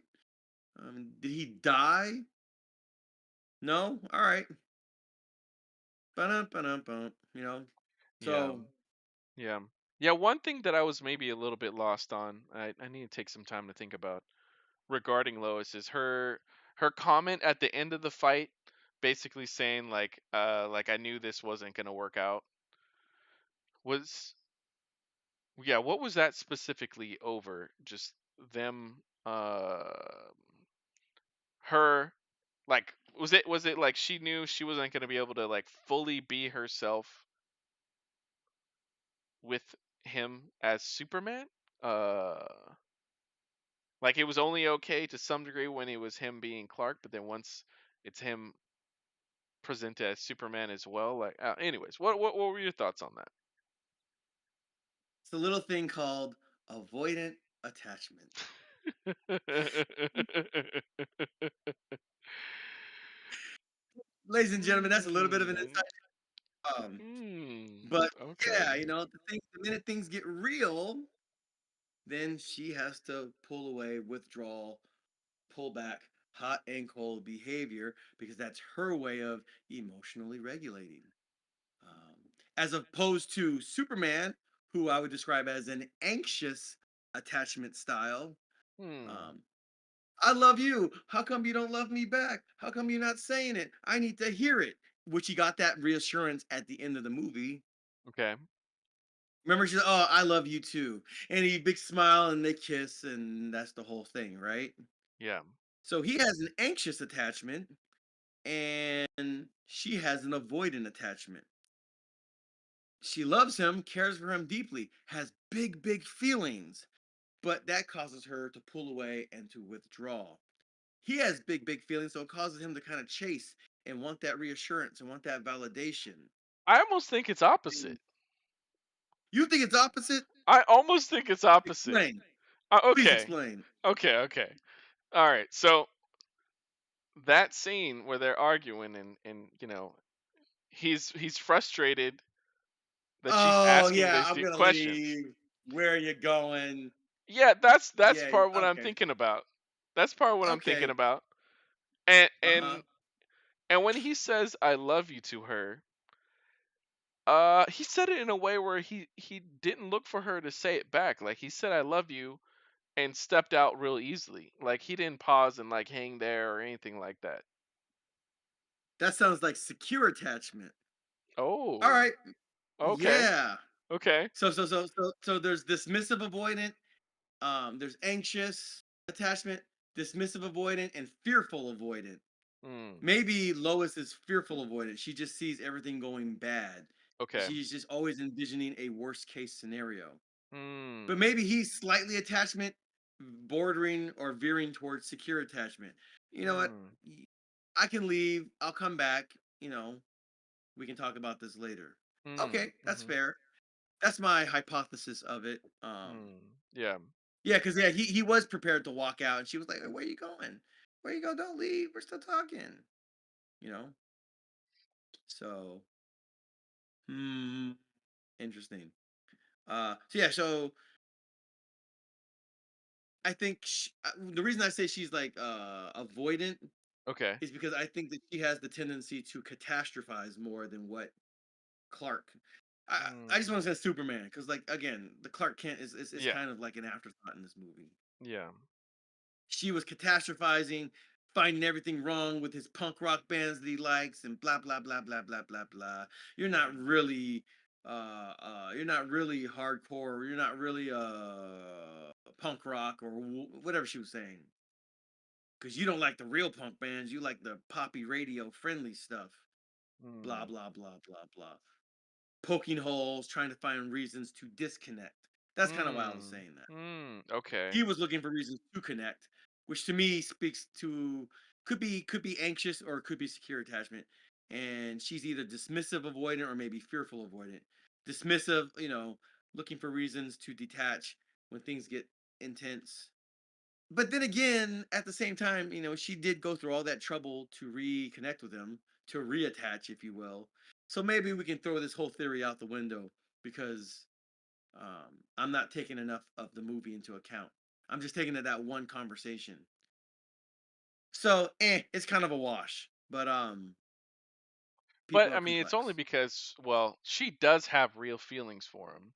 So when she Yeah, discovers he's missing and then is like ill, it gives a reason for her to stick around true. again and learn about him like at his parents' house. Um, Right. yeah. Attachment style notwithstanding. Yeah. Okay. Mm-hmm. So, hey, you let us know in the comments what you think about their respective attachment styles. Have you investigated? Have you researched attachment styles? Which one are you? Let us know in the comments. Um, do we have any other questions? Any other comments? Anything that we can No respond more to? questions recently. Okay, Yeah, we've covered all cool. of them so far. Well, Um, awesome. Thank you for asking the questions and yeah. joining us and participating in this conversation. We really appreciate it. Thank you so much. So God bless you you guys. you were talking about music. Yeah, God bless you guys. Thank you for joining us. Sorry to not to walk over that. You did bring up music. I Yeah, know, some people are split online about it. Well, yeah, overall thoughts. it's no John Williams, but I'm Mm, nostalgic and I grew up with that. And the 80s were a far more aspirational time than the 2020s. Uh, mm, I feel that filmmaking and culture in general is far more jaded. And mm, so there was an era of aspiration and hope in that original John Williams score. Da-na-na, da-na-na-na-na-na, da-na-na, mm, da-na-na-na-na, da-da-da-da-da, da-da-da, da-da-da-da-da, dun-da-dun-da-da, da-da-da-da-da, da-da-da-da. Like it's like the dawning of a new age. It's like, the hearkening of hope that is to come. mm-hmm. John Williams was in his bag on that one. Super in his bag. Oh yeah. This one, it was just a bunch of other songs. They even made up a fake Mm. song for that band that he liked. It's actually a song that plays at one point Oh really? That you know. was. Oh okay. Yeah. With whatever the Mighty Mighty Boston Raccoons, Crab whatever they jaws were, or whatever. Crab Jaws. Yeah, they actually had the song. It was about as generic and forgettable as she was saying that their music was. Their music sucks. She's like Lois Lane was actually 100% correct. Yeah. I mean, it was just generic pablum. But Yeah. there, otherwise, like there's nothing iconic about that music. There's nothing Mhm. on the level of like Avengers. Dun, dun, dun, dun, dun, dun, dun. You know, there's nothing on that level. Not even No. close. The No, the music only is a thing that complete comes afterthought. close is like not close at all, but what little they borrowed from John Williams. You know, Yeah, you can hear it. You're like you want to hear more of it. It's like, oh, okay, they've done an electric guitar version of it. There's something yeah. cool about it, but it's also just it doesn't reach that height.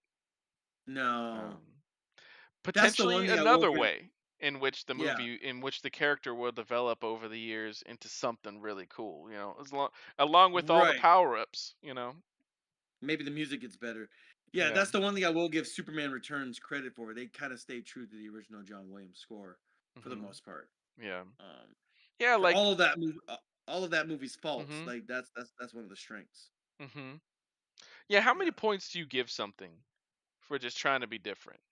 I, I give some points, but I don't think trying to be different is the priority over like No, making ultimately a it needs to be a beautiful good soundtrack. movie. Mhm. Whether it stays the course or does something different. Mhm. Um, I'm not. Listen, I don't care if you try to subvert my expectations or not. I care if it's a good movie. That's all I care about at the end of the day. Is it good? Is it entertaining? I don't even need it to be challenging. I don't need it to be thought provoking. Like all of that is fine and good. All of my favorite movies are entertaining and thought provoking, but ultimately it needs to be a good movie.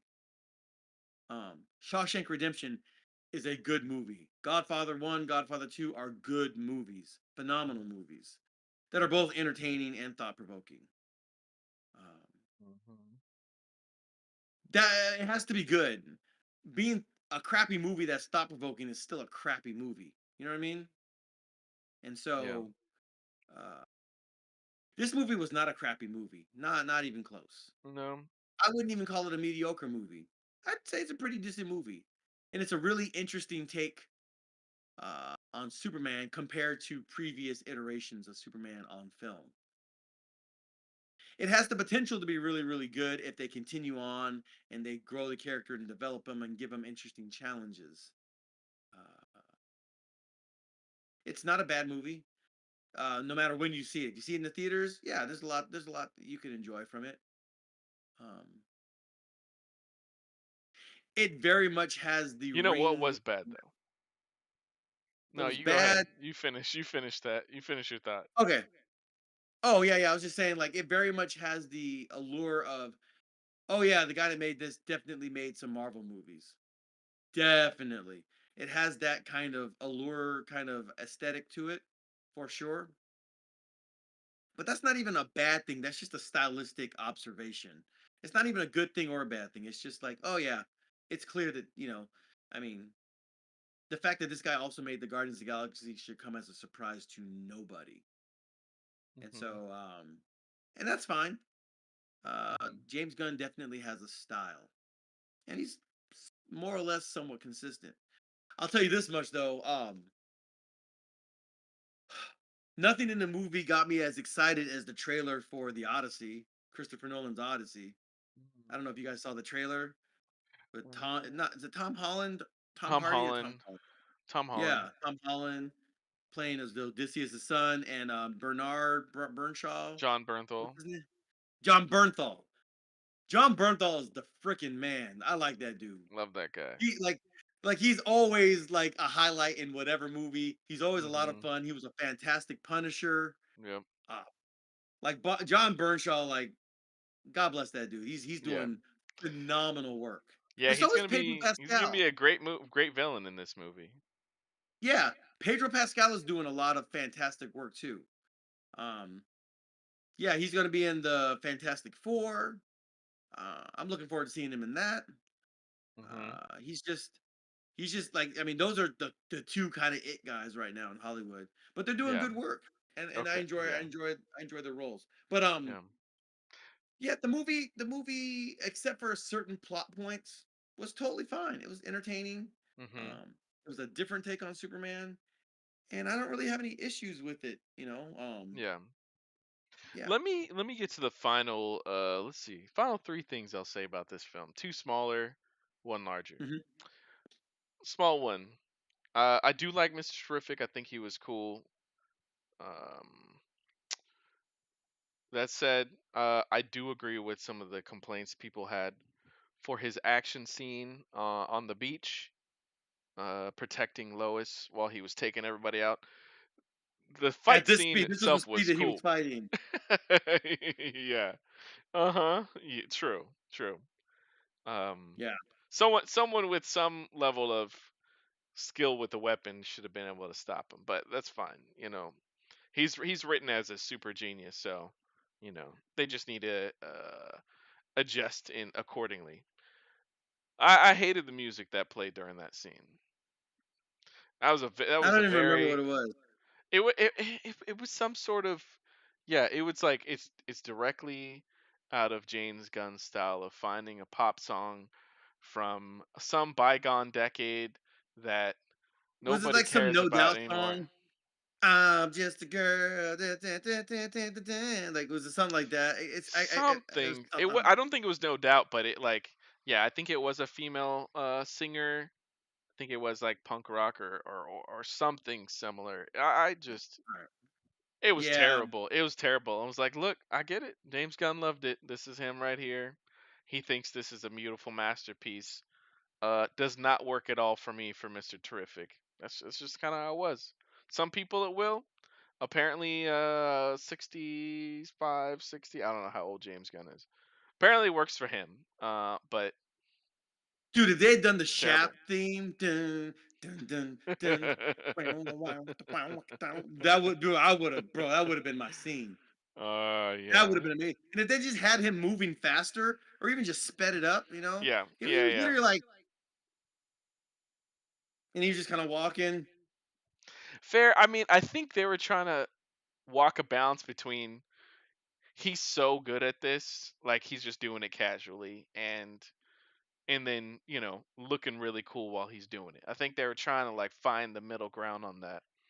So that's why he was like kind of stiff and like just smooth movements, like he calculated the whole thing out already.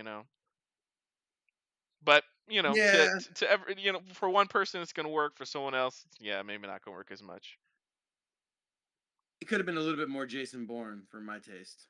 Yeah. A little bit faster, maybe a little bit of shaky cam. I can't believe I'm Mhm. saying this, but yeah, yeah. Man. I mean, they had that in here. Yeah, they did have it worked in IMAX. I don't know if it didn't come across as well in other theaters, but uh yeah, I guess the tiny aside to that. Someone pointed out there's a lot of like rotating shots with the focal point being characters' heads as they're like flying and moving around.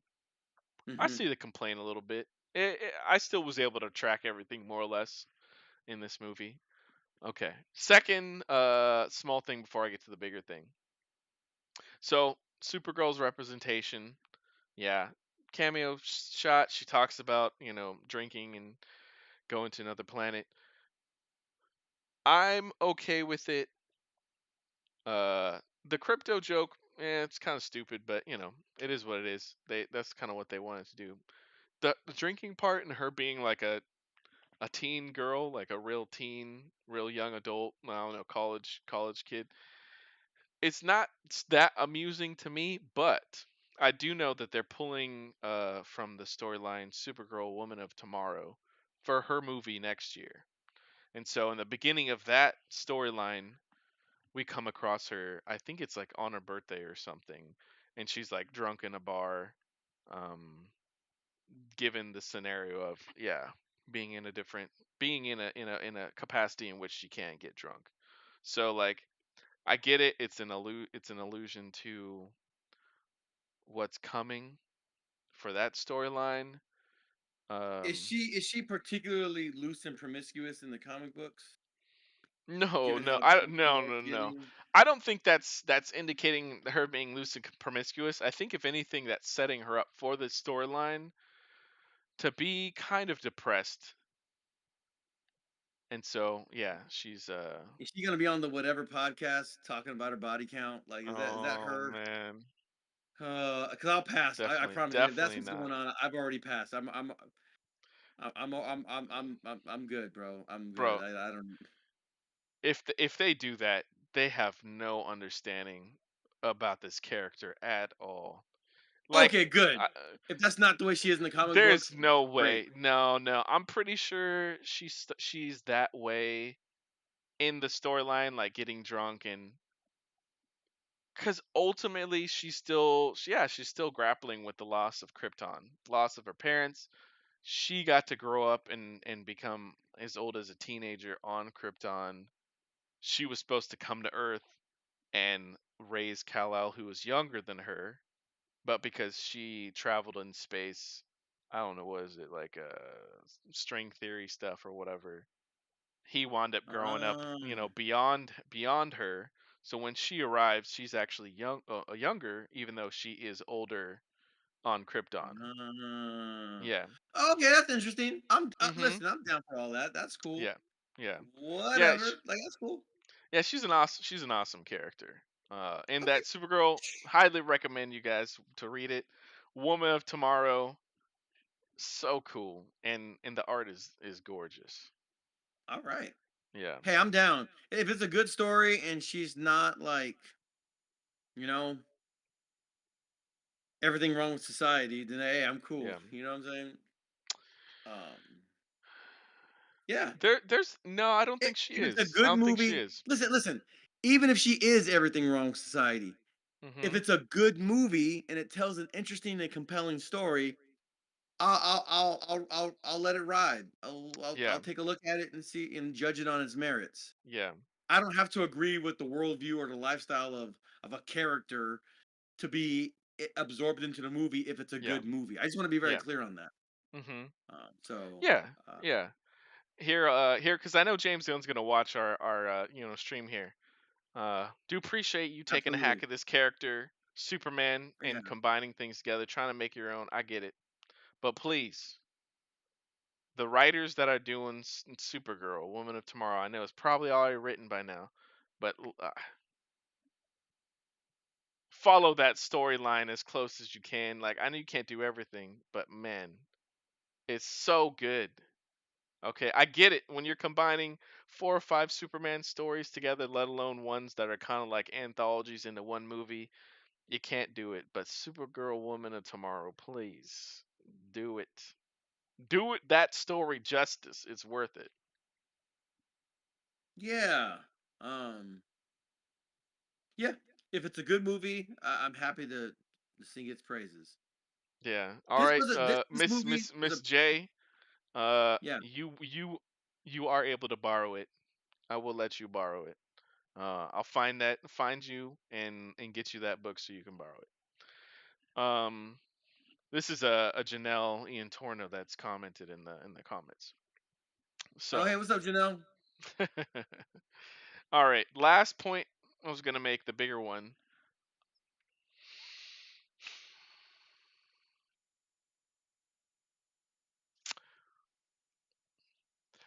With Lex versus Superman. That's what this movie is. Everything has been engineered for Lex to control the situation so he can take over half a country apparently and kill Superman at the same time. It's in line with what Lex would do, but I don't know that was really all that satisfying. Like, Hmm. I know this is another challenge with the character. He's a human. So either you put him in a suit or put him in another capacity. Like, we barely got face to face between him and Superman, and I think I'm kind of at a loss a little bit for it. Like, yeah, he was speaking through the speaker on Ultraman and talking to him in person, like in prison, which is actually a positive scene for me. Like, the Russian roulette scene is yeah, it's kind of dark, but it works for him. By the end of the movie, I don't know. I didn't feel the weight of Lex versus Superman I know it's there, but like the proxy Ultraman, it just kind of doesn't work for me, especially when, like, for goodness sakes, the only reason why Ultraman lost is because they took out all the flying, drones that he's using to communicate all the fight, choreography and stuff to him. Like, it's just kind of sad. Like, and it's another nerfing of Superman. Like, are you telling me Superman in no way, in no moment picked up on this guy is so good. He knows like my fighting style like before I do it. Why are these drones flying around? Why is Lex talking to me through them? Oh, Lex gives a whole speech on this guy being a dummy, which he ultimately uses, but like, I don't know. I just don't Yeah, understand like how he didn't even do the thing like you're saying where like he picks up on hearing Lex like talking all the way like across town giving like fighting commands and like yeah, it just I don't know, it just kind of was an underwhelming final like Lex versus Superman for me ultimately. yeah. I didn't think too much about that dynamic, but I feel like if I watched it again, that would fall apart pretty quickly for me. Um, Lex Luthor was essentially just generic bad movie like villain of the week in this movie, so I kind of don't have a whole lot to say about him. Um, he's just kind of like bad guy, you know, um, bad guy named Lex Luthor. Um, he doesn't have the personality of Gene Hackman's Lex Luthor, where he's like this kind of flamboyant, extravagant playboy who just wants to do evil things for fun. Hmm. Um, he doesn't Apparently he have like, wants a country. Apparently he wants to be yeah, Victor Von Doom running his own country in like made up land over in the yeah. Eastern Europe or something, Middle East. Like the more we talk about this movie, the more it just kind of reminds me and feels like Superman 4: The Quest for Peace. Just Yeah. a way less cheesy version of that movie. Mm. A way more competent, way less cheesy version. Mm. Um, yeah. Okay, so the jump between we did all these fighting just to get a single strand of Superman's hair. Again, that is a direct callback to Superman 4. There's like a scene where like there's like this big giant like metal 10 megaton thing and it's being held by a single strand of Superman's hair in a museum. So then like they just go in and break into the museum and just cut the hair and make this movie, Superman 4, is a national treasure. It is a masterpiece in bad filmmaking. It is so bad, it's so good. They just go and snip, and then like they put that in there and they throw it into the sun and you get Ultraman. Like this is a far more competent version of that. But like it was way too easy and convenient for them to get into this Fortress of Solitude. Mm. Way too easy, way too convenient. You mean these robots are so smart, but they can't figure out like, come on. Um, yeah. Anything that like, oh, I'm just gonna use my magical tentacles to absorb all this data that I'm going from some mystical from some extraterrestrial technology. I'm just gonna mystically magically use my tentacles to absorb all this information and perfectly understand. That's a movie. They got to get this. This is why you don't write stuff like this, because then it's just too convenient that she can do this specific nano machine. Like, Mm. whatever. Once I hear nano, I was like, all right, um, this is just gonna accomplish whatever the plot needs it to accomplish. And it did. You know? Even later when Superman's chilling and taking his sweet time on a baseball field while her machines go inside his body. Sure, bro. Cool story, bro. Like, yeah, it's just like whenever stuff like that happens, it's basically Luffy in a treasure box, Luffy in a treasure chest. For Yeah. those of you who are One Piece fans, God bless you. You should all be One Piece fans. Indeed. Yeah. Thriller Bark, there's at least 3 to 5 chapters from the manga the graphic novel. I don't know how many episodes in the anime, but Luffy gets trapped in a treasure chest. Ba-dum, you know, is he gonna stay there forever? Of course not. He's the main character. He's gonna get out. Why is he in there in the first place? I don't know. But we got to spend 3 to 5 chapters with him in there just to get him out. Okay. Oh no, these nano machines are going into Superman. He's gonna suffocate his lungs. All right. Is it gonna stick? Is it gonna last? Is Superman gonna die? No. But we're gonna do this anyway. All right. Like, yeah, stuff like that. I just kind of roll my eyes. I'm just all right. Just let's just hurry up and get this over with, right? And so, yeah, I don't know. Again, now I would love for there to be like some kind of like Dragon Ball Z anti gravity chamber that's powered by like some kryptonite crystals to kind of like nerf his power, like Mhm. Sea Stone Prism in One Piece. Um, and so then Mm. like he gets incrementally stronger, and then he's able to fight stronger enemies until Mm. eventually he Mhm. just becomes like the Superman that we all know. Um, because like depending on which version of the comic book, he's basically God anyway. Like he absorbs all the energy from some neutron star, sun, and can stop time. Like he just do whatever. Even in the Richard Donner film, he was able to reverse time by like getting butthurt that Lois Lane died. Not butthurt, but like heartbroken. And then he's like he starts flying really fast backwards and reverses Earth's uh, rotation and Yeah. reverses time, space, brings her back to life. Uh-huh. This version Yeah. of Superman is clearly not there yet. So, Mhm. Mhm. meh, I don't know. I'm looking forward to them coming up with a way to make him stronger. Borrow whatever you want from anime. It's a great place to take inspiration. Please do that. Um, Anti-gravity, I don't care what it is. Find some way to make him tangibly stronger so that like what challenged him in this movie won't like will be like an afterthought in the next movie. That's Mhm. that's what I would like to see. I mean, Uh, they could easily do it. There's so many avenues. They could have yeah, Mr. Terrific figure out a way to train him. They could have Batman show up on the scene, figure out a way to get him more powerful for some sort of conflict. right. Yeah, Listen, this is anything this and is everything. this is all I'm trying to say. Listen, there are three forms of hockey.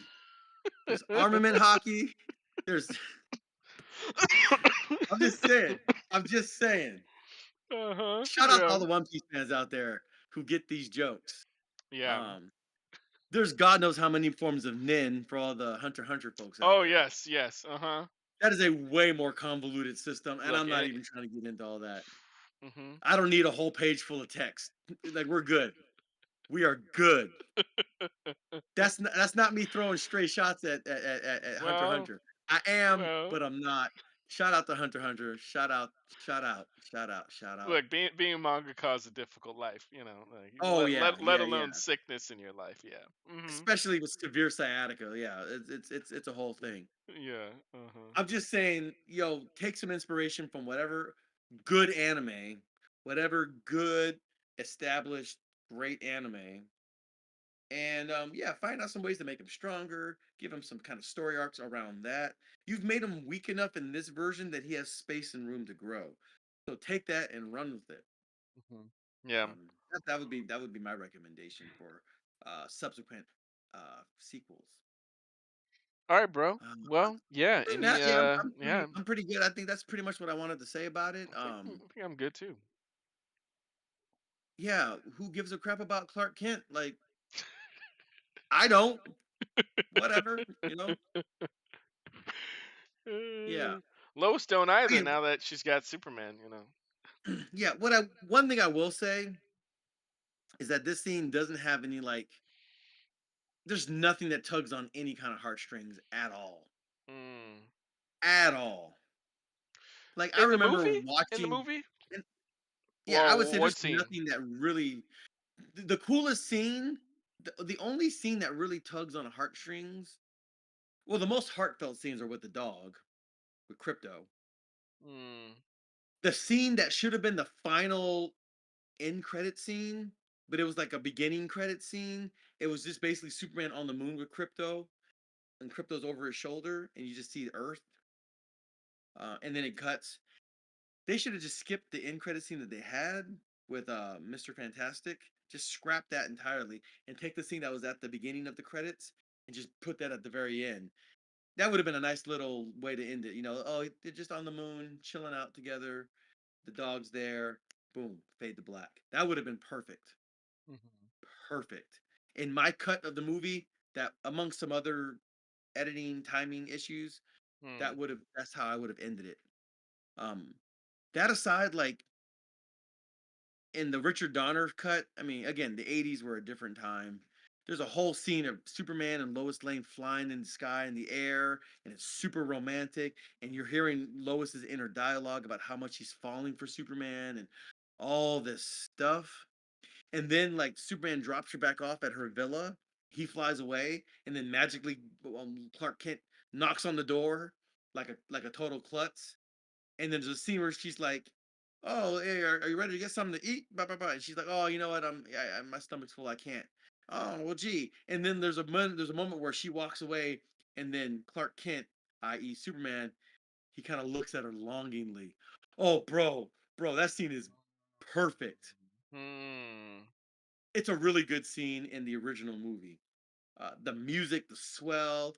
It's like he acting like this goofball Clark Kent, and then she walks away, and it's like he's longing because he actually wants to be with her. He's actually in love with her as well, but he can't really show that as Superman, and he can't show it as Clark Kent because he's too goofy and he's gonna get curbed and friend zoned. He's already friend zoned, right? He's a goofball.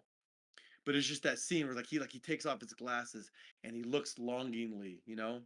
It's a dope scene, Hmm. executed very well Mhm. in the 70 whenever the movie came out, 81, 79, whenever. Mhm. So there's no scene like that in this movie. Eh, Even the best Marvel movies have some kind of heart tug scene, something that kind of captures you and grabs you. There was nothing like that in this movie, and it would have been nice if they had something. Hmm. Say whatever you want about Zack Snyder and his scenes versus moments kind of discourse. There's a good Nerd Writer video about that, but he does create a certain emotional swell, whether it's earned or not. He creates that kind of that moment, or I'm not sure which one the Nerd Writer was saying, but like he does create that visual, and that's just not there in this movie. um Hmm. yeah, so I mean, Okay. that Yeah. would be Maybe. like Maybe. Maybe not to I would that degree. But yeah, I would like to yeah. I see mean, a moment like their that. kiss at the end, I thought was nice. It's Uh. nice, but it didn't tug on my heartstrings. Like I already knew they were going to end up back together at the end of the movie. It's I already knew true. she liked dude. I mean, it was cool, a cool Oh. visual, right? Okay. They're in their thing, and they're just kind of floating up. It's like, man, don't float up too high. Mm. Glass everywhere, blood pouring Yeah. down Lois' forehead. Oh no. Oh no. No, but Okay. All yeah, right. there was no. Go back and watch that Richard Donner cut, and you'll So you'll see you what I'm were talking wanting to about. see development on screen, more development while the two of them were sharing a scene. Um, so it's like they have the good setup at the beginning where there's like conflict when they're sharing a scene. Maybe Um, I'm just illustrating or highlighting the differences between these Superman movies.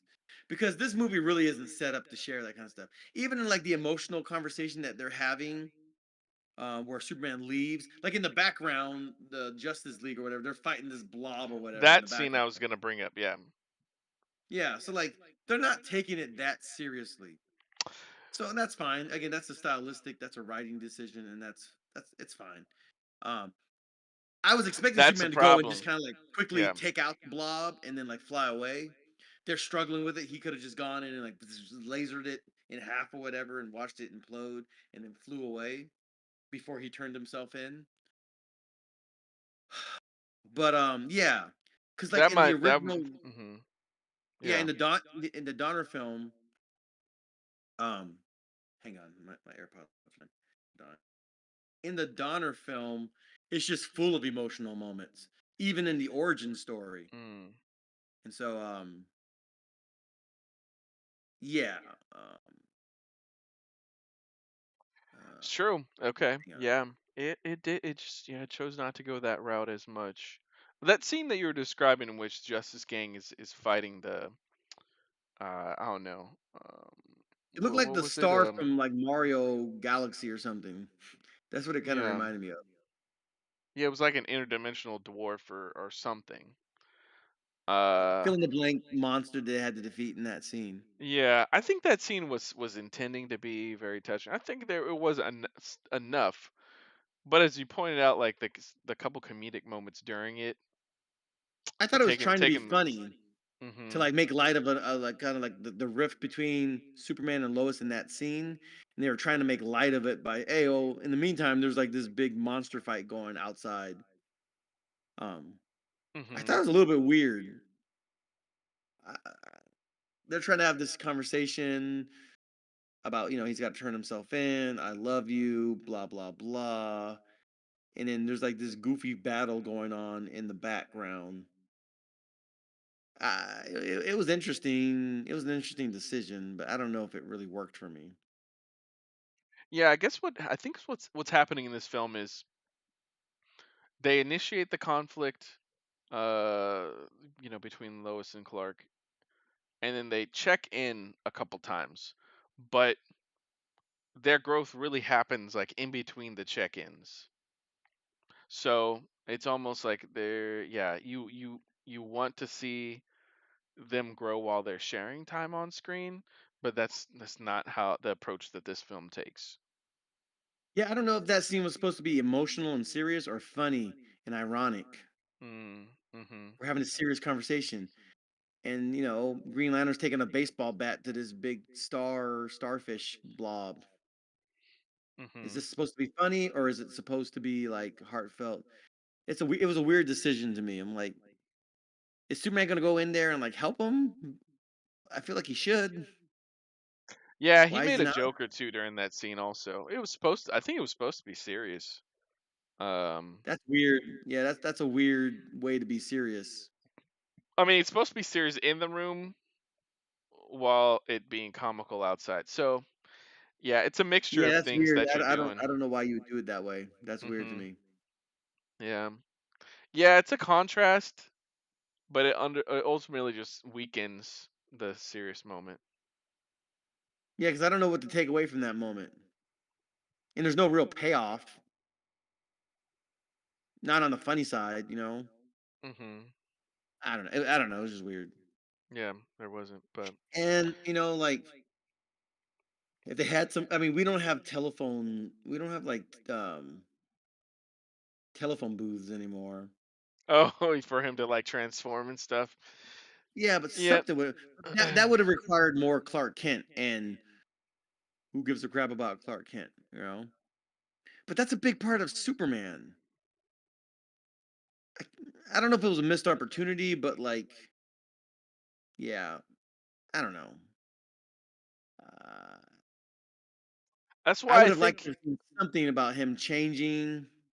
Again, hey, he works remotely. He only comes into the office once or twice a week. He's out in the field doing interviews or something. You know what I mean? mhm. Um, that would have been a way to explain his absence. Uh, Yeah, I don't think the film is trying to say that they're it's one man living two lives. I think it's just trying to say yeah, this is who he is, no matter what. In one context, he's yeah trying to like hide his identity from some people. Otherwise, like he is who he is at all, at any given time, really. yeah. I don't know. That's kind of weird because Superman. Part of the reason why Superman is, how do I say this? I don't know. I just feel like him keeping his identity a secret is part of his character. Um, I don't know how well the Snyder version kept that up or tried to keep it up. Did a little bit, but like Henry Cavill is so buff and so like hyper masculine that even as Clark Kent, like I don't buy that you're a Poindexter news reporter. Like I don't buy it. Mhm. Um, I could have bought it with this guy, with this version of him. You know what I mean? Mhm. Because I mean, they had that one scene where he's walking through foot traffic to get into the Daily Planet. But that's the most, and then he's walking in, and the one guy from SNL is like making fun of him, and like that's the end of it. That's the most they invested in his character as Clark Kent. So, And when um, he's at home, talking with his parents. but is he even But really Clark Kent? I mean, he's kind of like both in that respect because they his parents know exactly who he is. and that's why I I don't think the Clark Kent, the news reporter personification of his character was just it's just disguise. Like it's not even him. It's just you know. Um I mean maybe to some small degree when he's like, you know, saying hello to Jimmy and like a couple characters, it feels like he's getting like a breath, taking a small breath away from like having the weight of the world on his shoulders. That could be another just like know. it's just a very very small moment of him getting to be just a regular human, which is I guess the point of Clark Kent. You know, it's like a part of one of the big points of Clark Kent. It's him being able to take a breath from like having all responsibility on him, while also like figuring out, like if he's able to do that, like how much responsibility does he like bring into his like just his human life. Yeah, I don't know. Like, maybe I just feel like something's missed when you don't have that dynamic of like, oh no, the building's going to collapse, and then Clark Kent's like, hey guys, it's Ciabatta Wednesday. You want a bagel? You want a bagel? All right, I'll be right back. I'll go get them. Dun, dun, dun, dun, dun, like something like that. You know what I mean? Like if you don't have that in the Superman movie, I almost feel like there's something missing. You know? Oh man, my stomach ache. I gotta use the restroom. I'll be right back, you guys. Dun, dun, dun, dun, dun. Like something.